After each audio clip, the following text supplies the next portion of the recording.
Mnangagwa daughter breaks through Robert Gabriel Mugabe airport without valid ticket for travel. Sana vina mashoko anodanyurwa panapa aiwa ashamisa vanhu aiwa vachiona aiwa this headline notaura kuti aiwa Mnangagwa's daughter aiwa anobreka through the Robert Gabriel Mugabe airport asina valid ticket rekutravela. Aiwa ndoti wasubscriber ubva walaika woturn on the bell icon. Tonazima aino producer these pictures amuri kuona awo in the video ubudanyura achiti President Emmerson Mnangagwa's daughter Farai on Sunday morning played out Ugananda when she rammed into the Robert Gabriel Mugabe airport without a ticket.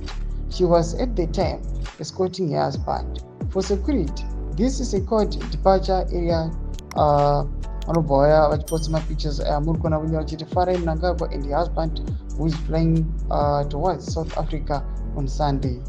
Vanoshowa these pictures. Mashoko ari kuda panapa aiwa achangopinda atirikuona kuti aiwa sekozwa vachifambira nawo vachiona kuti aiwa mwana wemutungamiri wenyika aiwa ane aiwa husband aiwa vachisvika paairport but vasina aiwa maproper documents pamwechete neflight ticket. Chinhu choonekwa kunzi aiwa they forcibly breaks through the RGM Mugabe airport. Murize mafungiro enyu muri kudii pamusoro pechitiko ichi aiwa chiri kulebheliwa aiwa neZim aiwa vachiti aiwa Ugananda.